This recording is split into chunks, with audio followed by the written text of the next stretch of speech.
Perspective आहे आता डिस्कशनचा किंवा आपला जो थॉट प्रोसेस आहे it is going to be on the transaction. बरोबर आहे. तर ट्रान्झॅक्शन समजण्यासाठी आपल्याला पहिले समजावं लागेल की नेमकं सोसायटी आणि डेव्हलपर जे डॉक्युमेंट सही करतात त्याच्यात होतं काय. So basically development agreement enter करतात. तर डेव्हलपमेंट एग्रीमेंट म्हणजे काय हे जर आपल्याला कळालं तर आपल्याला कळेल की त्याच्यावरचं टॅक्सेशन काय.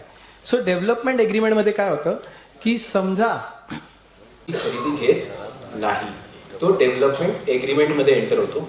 या डेव्हलपमेंट एग्रीमेंटमध्ये सोसायटी डेव्हलपरला डेव्हलपमेंटचे राईट्स देते.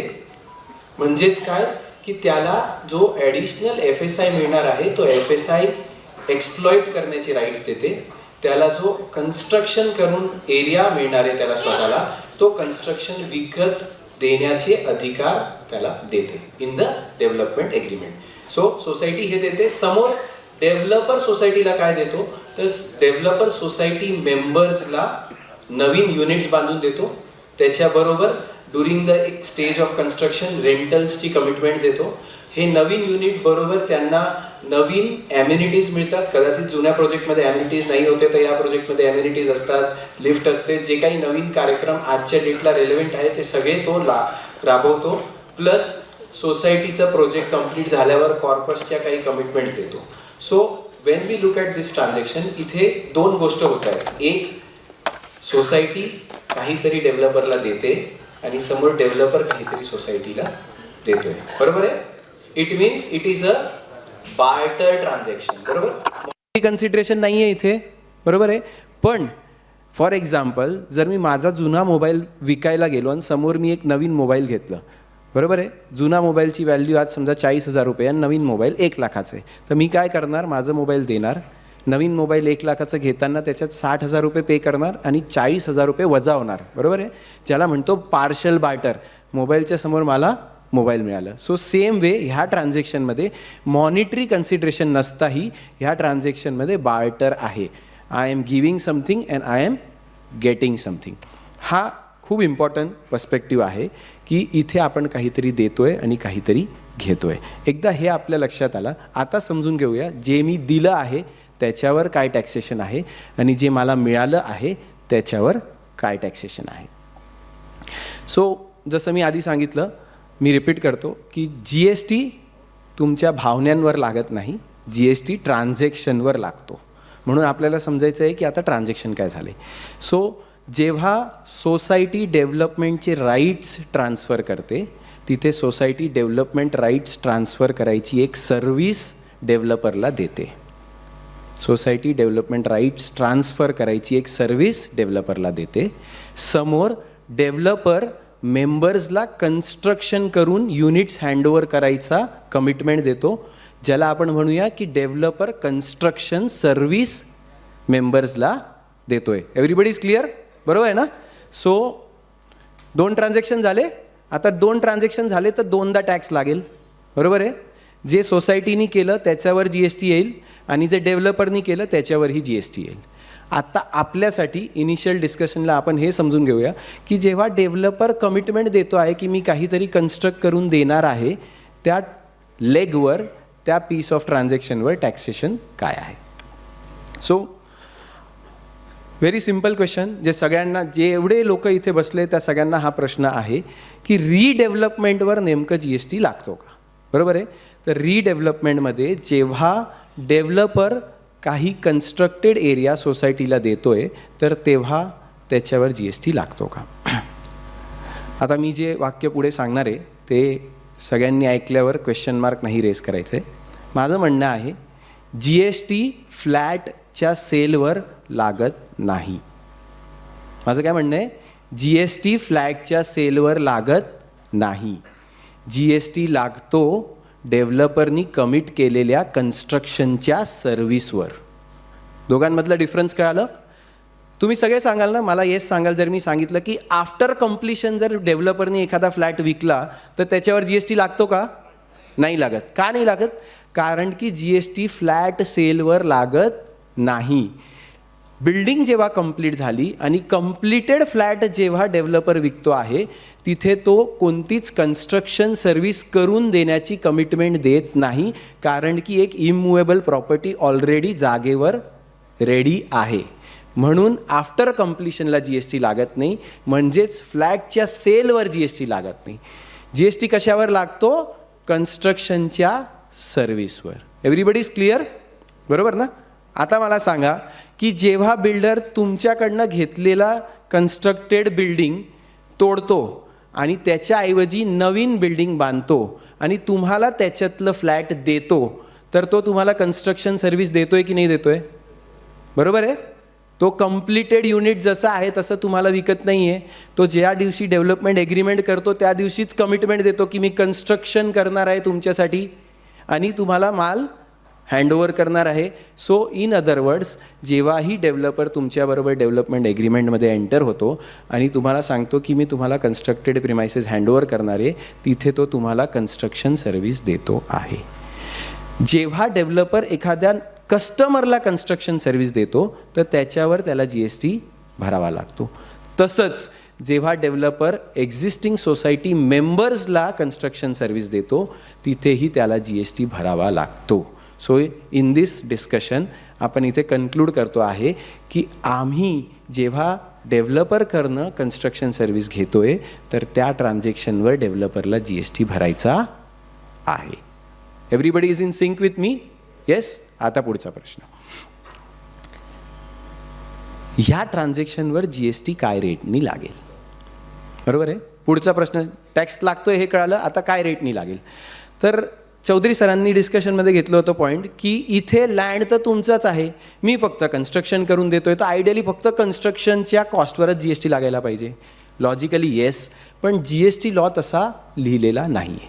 GST लॉ जो आज लिहिलेला आहे त्याच्यात म्हणणं आहे की जसं कस्टमरला तुम्ही GST 5% लावतं, सेम वे सोसायटी मेंबर्सला जे फ्लॅट तुम्ही देताय त्याच्यावर पण तुम्हाला 5% GST भरायचा आहे. That is how the GST law is today written or worded. म्हणून जेव्हा डेव्हलपर तुम्हाला तुमचा युनिट हँडओव्हर करतो तेव्हा त्यालाही त्याच्यावर 5% GST भरायचा आहे.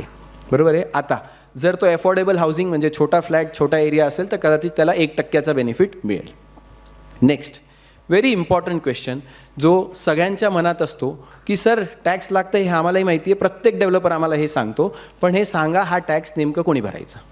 सगळ्यांना हा प्रश्न आहे की नेमका हा टॅक्स कोणी भरायचा. So before that let's take a very simple example जो आपल्या सिच्युएशनची थोडासा वेगळा आहे. I am a chartered accountant. मी गौरवभाईंचे बुक्स ऑफ अकाउंट्स ऑडिट करतो. मी त्यांना ऑडिट फीजसाठी एक प्रपोजल दिला. प्रपोजलमध्ये मी त्यांना लिहिलं, सर माझी ऑडिट फीज होणार आहे 1,00,000 रुपये आणि त्याच्यावर मी तुम्हाला ॲडिशनली 18,000 रुपये GST लावणार आहे, आणि असं मी त्यांना 1,18,000चं प्रपोजल दिलं. त्या प्रपोजलला त्यांनी कन्फर्म केलं. आम्ही दोघांनी प्रपोजलवर सह्या केल्या. मी वर्षभराच्या एंडला ऑडिट केलं. ऑडिट झाल्यानंतर त्यांच्यावर इनवॉईस रेस केलं. आता मी इनवॉईस काय रेस करणार? 1,00,000 रुपीज माझी प्रोफेशनल फीज, 18,000 रुपये त्याच्यावरचं GST, 1,18,000चं इनवॉईस त्यांना दिलं. त्यांनी मला 1,18,000 रुपये पेमेंट केलं. बरोबर आहे.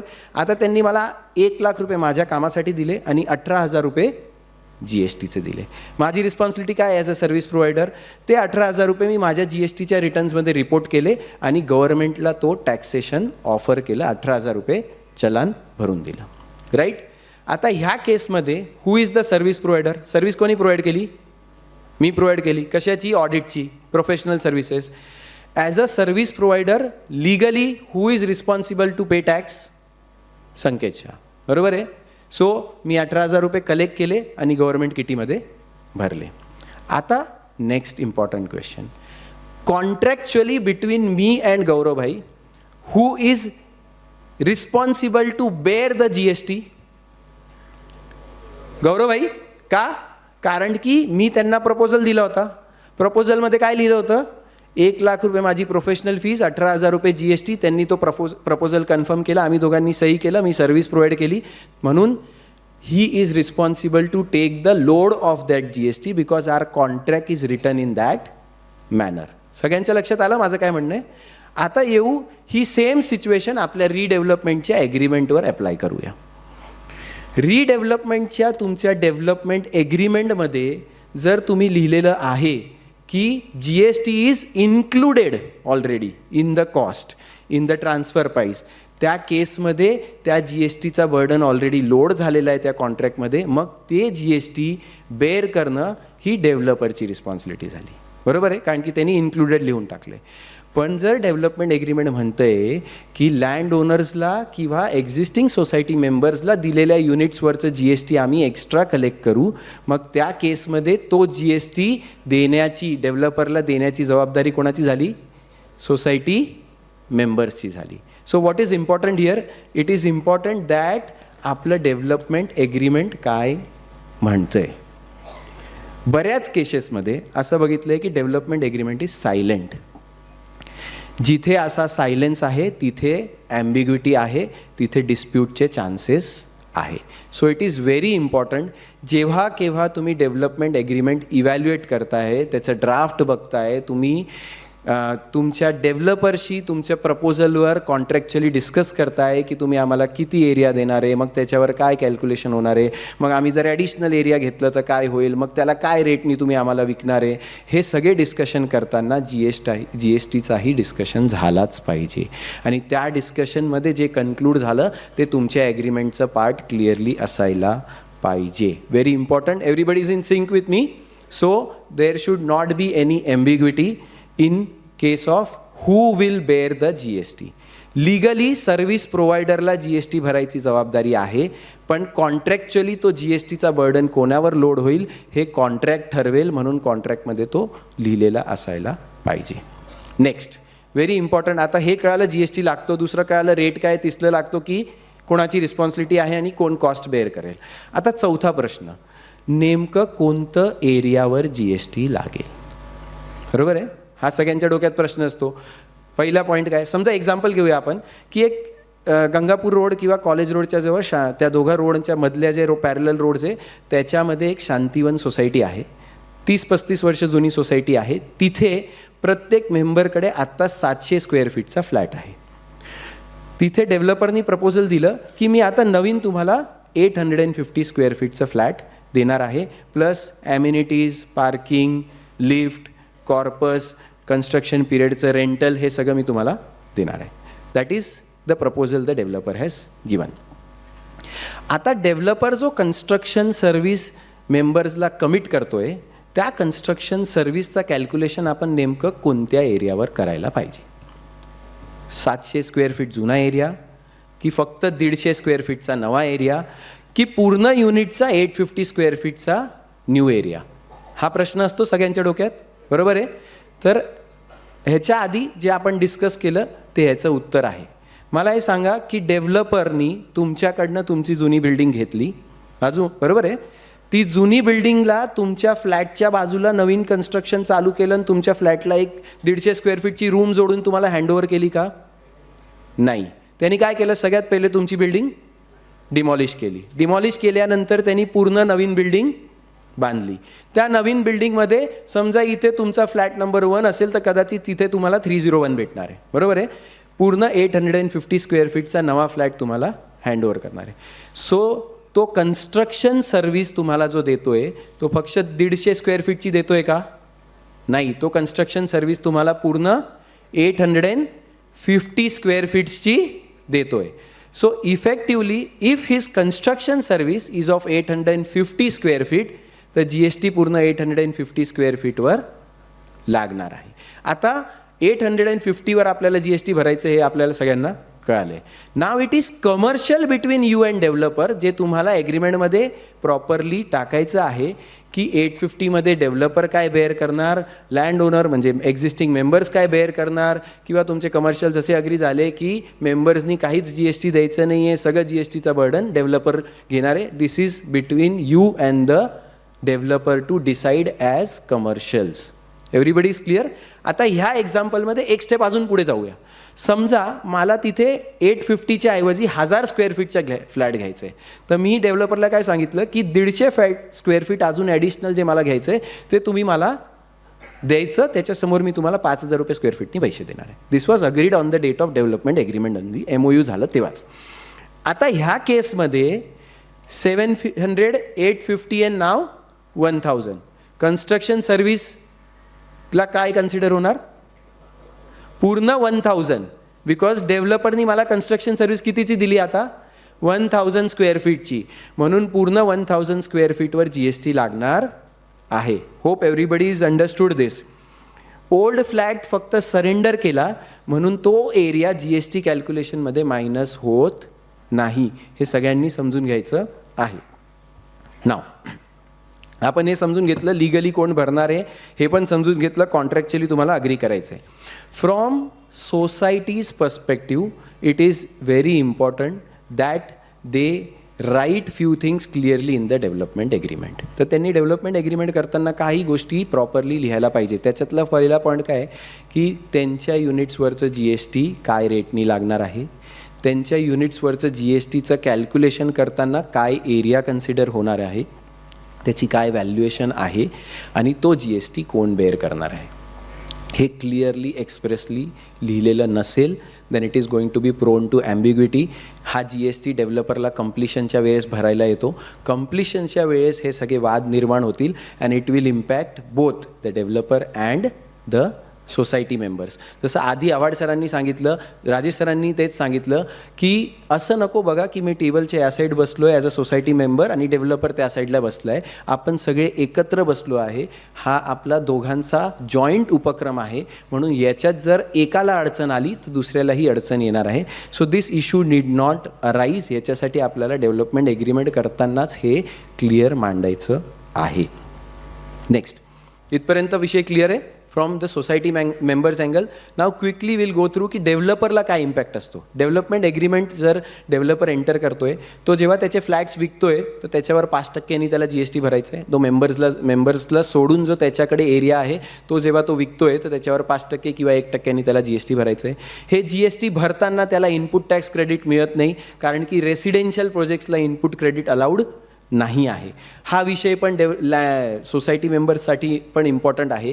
बऱ्याच वेळेस सोसायटी मेंबर्समध्ये जसं सर म्हटले ना, कोणीतरी तज्ज्ञ असतं, हुशार असतो, तो पुटअप करतो, डेव्हलपर को तो इनपुट क्रेडिट मिल रहा है तो फिर हम क्यों उसको GST दे. तर रेसिडेन्शियल प्रोजेक्ट्समध्ये डेव्हलपरला इनपुट क्रेडिट मिळत नाही. त्याला सिमेंट स्टीलवर जो GST लागतो ती ॲडिशनल त्याची कॉस्ट आहे, म्हणून हा फॅक्टर पण कन्सिडर केला पाहिजे. सो फ्रॉम डेव्हलपर पर्स्पेक्टिव्ह त्याला इनपुट क्रेडिट मिळणार नाही, त्याला 5% GST भरायचे, म्हणून त्यांनी रॉंग एझम्पशन्सवर त्याचे कॅल्क्युलेशन करू नये.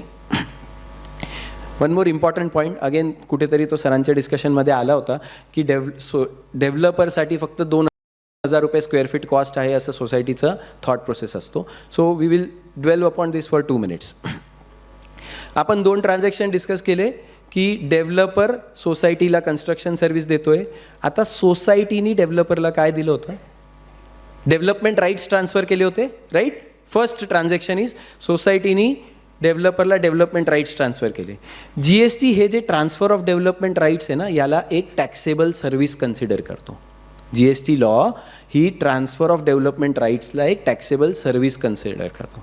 आता सोसायटी मेंबर्स किंवा सोसायटीचे भरपूर लोक इथे बसलेले. आधी माझ्या एक्झाम्पलमध्ये मी काय सांगितलं होतं, मी जर सर्व्हिस प्रोव्हाइड केली तर त्याच्यावरचं GST भरायची जबाबदारी माझी.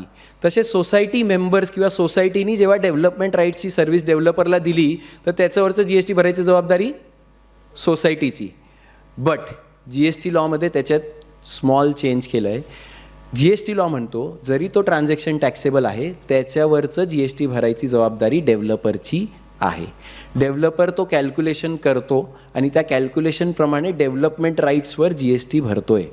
हे डेव्हलपमेंट राईट्सवर जो तो GST भरतोय ऑलरेडी, हे तुमच्या लक्षात येत नाही, पण ही त्याची additional cost for the project आहे. हे तुमच्यापर्यंत विषयच येत नाही, कारण की बिकॉज त्याला ते कॅल्क्युलेशन करायचं आहे ना, परस्पर भरायचं आहे, म्हणून तुमच्यापर्यंत तो विषय येत नाही. But that is his additional cost. ही कशी कॅल्क्युलेट होते तर त्याचा फॉर्म्युला असं दिला आहे की डेव्हलपमेंट राईट्सच्या किंमतवर 18% कॅल्क्युलेट करा आणि त्याला कम्पेअर करा की समजा डेव्हलपरकडे जो काही अनसोल्ड इन्व्हेंटरी कम्प्लिशनच्या डेटला राहिली आहे त्याच्यावर जर त्यांनी 5% भरलं असतं तर ते काय अमाऊंट येईल. लोअर ऑफ द टू त्यांनी GST भरायचं आहे. म्हणजेच डेव्हलपरकडे कम्प्लिशनच्या डेटला जो माल शिल्लक राहिला त्याच्यावर त्याला 5% GST एकदा गव्हर्नमेंटला भरावा लागतो. ही त्याची ॲडिशनल कॉस्ट आहे. याचे 2 उत्तर. बऱ्याच वेळेस अगेन जो स्मार्ट सोसायटी मेंबर असतो तो म्हणतो मला सर अजून एक फ्लॅट घ्यायचं आहे तुमच्याकडे, पण आहे ना मी आज नाही घेणार कारण की आज GST लागेल, आफ्टर कम्प्लिशन मला तुम्ही तो ॲग्रीमेंट करून द्या. असते ना बरेच असे रेग्युलरी कस्टमर असतात, पण समजा एखादा मेंबरनी असं सांगितलं डेव्हलपरला की आफ्टर कम्प्लिशन मला तो फ्लॅट तुम्ही विका, त्या केसमध्ये त्या फ्लॅटची कॉस्टिंग 5% वाढणार आहे, कारण की त्या फ्लॅटवर ऑलरेडी डेव्हलपरनी 5% GST on the date of completion भरलेला आहे. म्हणून जरी तुम्ही मेंबर्सच्या बरोबर MOU करताना लिहिलं आहे की मेंबर्सला जर ॲडिशनल एरिया लागला तर तो आम्ही 5,000 रुपयांनी त्यांना विकू, in case the member comes after completion and ask for such a new unit, तर तिथे तुमचं 5% 250 रुपीजनी ती कॉस्टिंग वाढणार आहे. This is very important. हा पॉईंट स्किप होतो. मेंबर म्हणतात सर आफ्टर कम्प्लिशन विकलं तर GST लागत नाही, तुम्ही माझ्याकडनं GST का घेतायत, पण त्या युनिटवर इनडायरेक्टली डेव्हलपरनी ऑलरेडी GST भरलेला आहे. Hope everybody is understood this point. म्हणूनच in a development agreement project every unit is subject to GST. जो विकला त्याच्यावर डायरेक्ट GST भरायचं आहे आणि जो अनसोल्ड राहिला त्याच्यावर इनडायरेक्टली GSTचा बर्डन लोड होतोय. I hope everybody is understood this point. म्हणून म्हणताना की डेव्हलपमेंट एग्रीमेंटमध्ये GST असतो, कधी कधी तो दिसत नाही पण तो नसतो असं नाही. Yes. So what is important here, structuring of your agreement. Agreement structuring जर प्रॉपरली नाही केलं, दोन same developer same location same material सगळं सेम यूज करताय, एकाला GSTचे इश्यूज आले एकाला नाही आले, कारण की ज्याला GSTचे इश्यूज आले त्याचं डॉक्युमेंट ॲम्बिग्युअस होतं, त्याच्यात क्लॅरिटी नाही होती. So very important as a society and as a developer both, development agreement crystal clear as far as taxes is concerned. बऱ्याच वेळेस डेव्हलपमेंट एग्रीमेंटमध्ये असं लिहिलं होतं तुमचे टॅक्स तुम्ही भरायचे, आमचे टॅक्स आम्ही भरायचे. नाही, दिस इज वेग. कारण की as far as GST is concern, तो जर डेव्हलपरला भरायचा आहे तो असं अग्री झालं आहे की सोसायटी तो बेअर करणार आहे, तर तसं लिहावं लागेल की मेंबर्स तो बेअर करणार आहे, मेंबर डेव्हलपरला देईल आणि डेव्हलपर गव्हर्नमेंटला भरेल, because he is the service provider.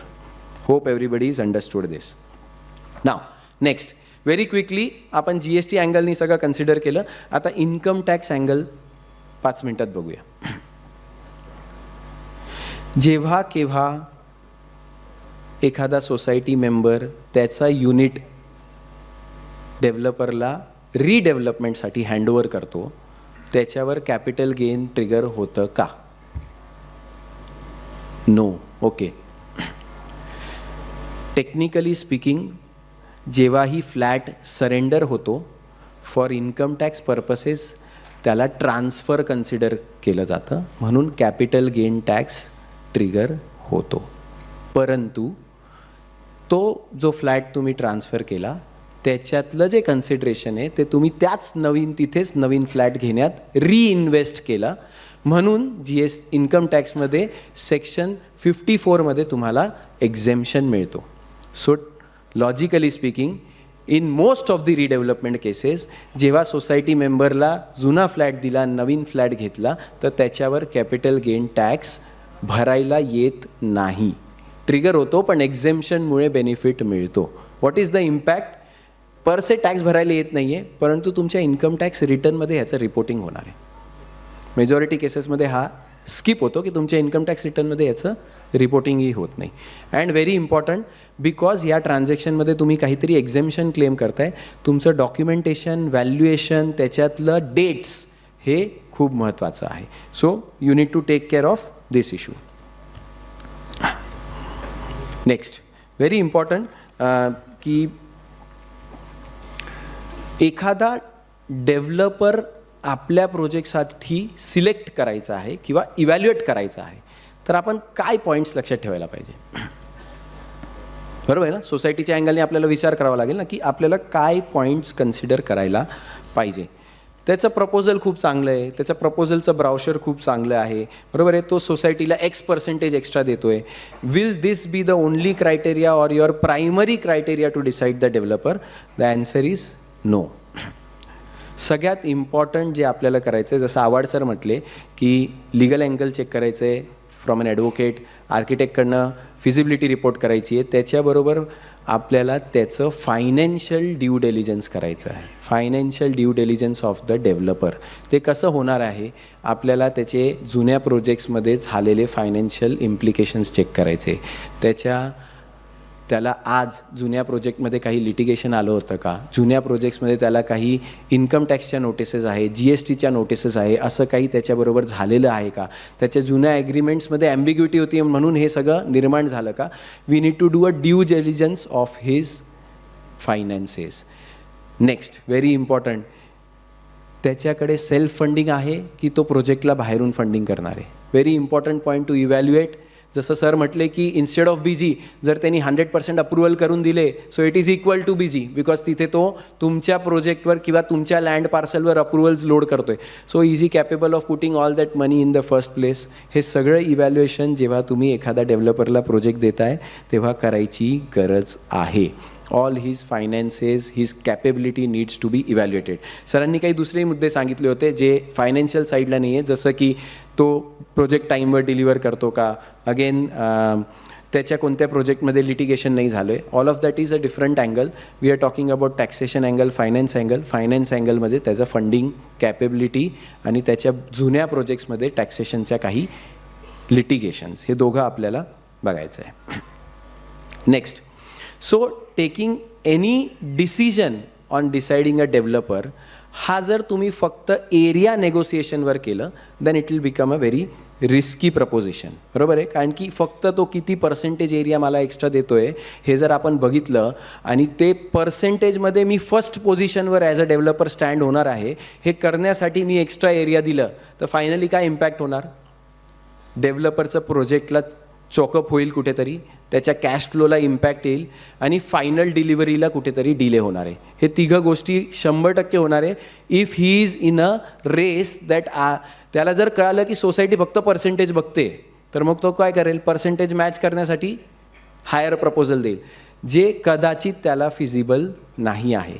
But this will ultimately choke the project. सो how to rightly evaluate a developer in a redevelopment project. It should be a win-win situation. बरोबर आहे. Actually first slide सरांची होती win win situation. बरोबर Rajesh sir, तुमची first slide win win situation. Awhad सरांनी सगळ्या डिस्कशनमध्ये सांगितलं it should be win win situation. I also conclude on the same lines. It should be a win win situation. Win win कसं होणार, win win तसं होईल जेव्हा मेंबर्सला करेक्ट, सेफ आणि required area भेटणार आहेत. बरोबर आहे. त्याला जेव्हा हे सगळं भेटणार आहे तर त्याच्यासाठी डेव्हलपरलाही समोर काय मिळायला पाहिजे, तर रिजनेबल अँड ट्रान्सपरंट प्रॉफिट्स मिळायला पाहिजे प्रोजेक्टमध्ये. Developer is not doing social service, हे सगळे अग्री कराल. तो बिझनेसमध्ये आहे. बरोबर आहे. त्याला जर प्रोजेक्टमध्ये प्रॉफिट नाही भेटले तर तो कसं तरी प्रॉफिट करायचा प्रयत्न करणार आहे. कसं निघणार आहे. मला जर एखाद्या प्रोजेक्टमध्ये प्रॉफिट नाही आहे तर मला कॉस्ट कटिंग करावी लागेल. बरोबर आहे. कॉस्ट कटिंग कुठे होणार आहे, बिल्डिंगवर आहे. Who is the ultimate victim, members, right? That's why there should be transparency and there should be reasonable profits for the developer, which is very important. तुम्ही जिंकायला पाहिजे ॲज अ मेंबर्स, बट तुमच्याबरोबर डेव्हलपरनी हारायला नको. What is important, तुम्ही जिंकायला पाहिजे पण तुमच्याबरोबर डेव्हलपरनी हारायला नको. तो जर हारला तर इम्पॅक्ट तुमच्यावरच येणार आहे. हे सगळं जर आपण नाही कन्सिडर केलं तर प्रोजेक्ट वेळेवर कंप्लीट होणार नाही, त्याची क्वालिटी मेंटेन होणार नाही, अल्टिमेटली डिस्प्यूट्स निर्माण होणार आहे. So this is very important because only a financially successful or financially healthy developer can deliver a healthy project for you all. I will conclude with a small last line which is important. Redevelopment successful व्हायचाच असेल तर clarity आधी घ्यायची आहे आणि construction नंतर चालू करायचं आहे. Everybody is in sync with me. So once again, CREDAI Nashik is my home ground, sir. So इथे मला बॅटिंग करताना कधीच फिअर वाटत नाही. So thank you very much again CREDAI Nashik for giving me an opportunity and thank you members for listening to me. Short होतं but timelines match करायचं आहे म्हणून आपण क्विकली कंप्लीट केलं. Thank you very much.